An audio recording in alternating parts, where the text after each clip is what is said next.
नमस्कार बंधुओं, जय होम्योपैथी, जय हनुमान। आज हम देखेंगे जो दवा है वो फास्फोरस। देखते हैं क्या क्या लक्षण मिलता है तो हमें फास्फोरस सोचना चाहिए। कब कब हमें फास्फोरस प्रिस्क्राइब करना चाहिए। फास्फोरस बहुत बड़ी दवा है। होम्योपैथी बहुत बड़ा है, विशाल है, लेकिन हम थोड़े में ही फास्फोरस को समझेंगे। सबसे पहला जो लक्षण है फास्फोरस का वो है चिली।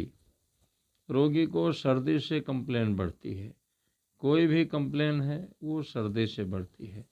अब चिली निकालने के लिए हम कैसे समझें कि रोगी चिली है, तो हमें ओढ़ना पसंद, गर्म हवा, खुली हवा, ठंडी हवा, ये देखना है। इसके अलावा पानी नहाने में कौन सा इस्तेमाल करता है, ठंडा या गर्म, इन चीज़ों से भी पता चलेगा। इसके अलावा पंखा कैसा चाहता है, तेज़ चलाता है, धीमा चलाता है, एसी कैसा चाहता है, तेज़ धीमा।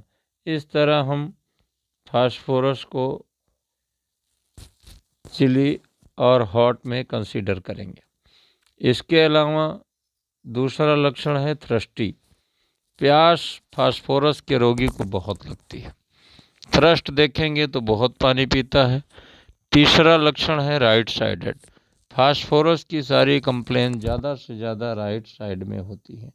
ऐसा नहीं है कि अगर राइट साइडेड कंप्लेन नहीं मिलती है तो फास्फोरस नहीं देना है। फास्फोरस राइट साइडेड कंप्लेन की बहुत अच्छी दवा है। चिली पेशेंट हो, थ्रस्टी हो और राइट साइडेड कंप्लेन हो तो हमें फास्फोरस सोचना चाहिए। इसके अलावा हम देखते हैं साल्ट, श्योर, स्पाइसी और कोल्ड ड्रिंक डिज़ायर। ठंडा पीना पसंद करता है और नमक तेज़ खाना चाहता है, खट्टा ज़्यादा खाना चाहता है, मसालेदार चीज़ खाना चाहता है। अगर इन डिज़ायर में से कोई भी डिज़ायर मिले तो हमें फास्फोरस सोचना चाहिए। इसके अलावा फास्फोरस के लिए जो स्लीप पोजीशन है वो है बैक, एब्डोमेन, राइट, इतने साइड में ज़्यादा। कहीं कहीं लेफ़्ट साइड स्लीप में भी हमें फास्फोरस का प्रयोग करना चाहिए। लेफ़्ट साइड कम मिलता है लेकिन बैक, एब्डोमेन, राइट सबसे ज़्यादा मिलता है। हमने तो अभी तक राइट साइड में सर्वाधिक प्रयोग किया है फास्फोरस का। जो उससे अगला लक्षण है वो है हेमोरेजिक टेंडेंसी, अर्थात ब्लीडिंग मिलता है।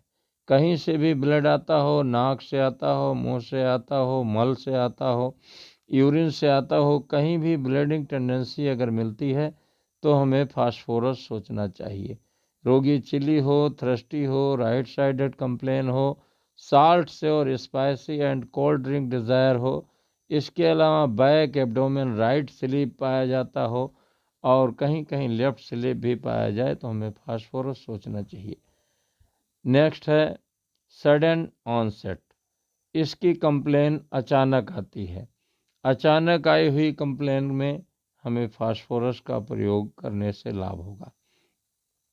रेवनेस हंगर, अर्थात बहुत भूख लगती है, भूख बर्दाश्त नहीं कर सकता फास्फोरस का रोगी। हमें देखना है जितना खाता है उतना भूखा और कमज़ोर होता जाता है। ये फास्फोरस का बहुत पिक्यूलियर इंडिकेशन है। ऐसा आयोडियम और ट्यूबरकुलिनम में भी पाया जाता है, लेकिन फास्फोरस भी इसमें बहुत महान औषधि है। हेयर फॉलिंग, एलोपेशिया, गोल चकत्ते में बाल झड़ते हैं, दाढ़ी का बाल, मूँछों का बाल, सिर का बाल, कोई भी बाल झड़ता है और गोल चकत्ते में झड़ता है, एलोपेशिया अर्थात गंजापन का, फास्फोरस बहुत बढ़िया इलाज है। फास्फोरस से इन रोगों का बहुत अच्छा इलाज होता है। चिली होने के नाते कवर डिज़ायर है, ओढ़ना खूब पसंद करता है और ओपन एयर एग्रावेशन है। ठंडी हवा से उसकी सारी कंप्लेन बढ़ जाती है। इसलिए कहीं कहीं फास्फोरस को हॉट भी लिया गया है, सिर्फ इसलिए कि वो कोल्ड ड्रिंक डिज़ायर है, ठंडा पीना चाहता है। हम देखेंगे एक समय की बात है, हमारे पास एक मरीज़ आया, उसको ब्लीडिंग पाइल्स थी और अस्थमा था। ब्लीडिंग पाइल्स एंड अस्थमा और साथ में कोल्ड ड्रिंक डिज़ायर। हमने जब केस लिया तो राइट साइड स्लिप भी था। इसी आधार पर हमने फास्फोरस दिया और रोगी की ब्लीडिंग पाइल्स भी गई, अस्थमा भी गया। हम देखते हैं सबसे ज़्यादा इसमें फास्फोरस में सबसे ज़्यादा तब कठिनाई होती है जब रोगी ठंडा पीना चाहता है, ठंडा खाना चाहता है तो उसके पेट को आराम मिलता है, लेकिन श्वास का रोग बढ़ जाता है। तब गर्म खाना चाहता है तो पेट को तकलीफ होता है और श्वास के रोग में आराम मिलता है। ऐसे कंडीशन में हम फास्फोरस का उपयोग करते हैं और फास्फोरस से ब्लड भी बंद हो जाता है और ब्लड के साथ साथ उसके जो श्वास का रोग है वो भी चला जाता है। इन लक्षणों पर हमें फास्फोरस देना चाहिए। बहुत छोटी सी प्रक्रिया में हमने फास्फोरस को समझा और फास्फोरस का प्रयोग किया और लाजवाब रिजल्ट आया। जय होम्योपैथी, जय हनीमैन।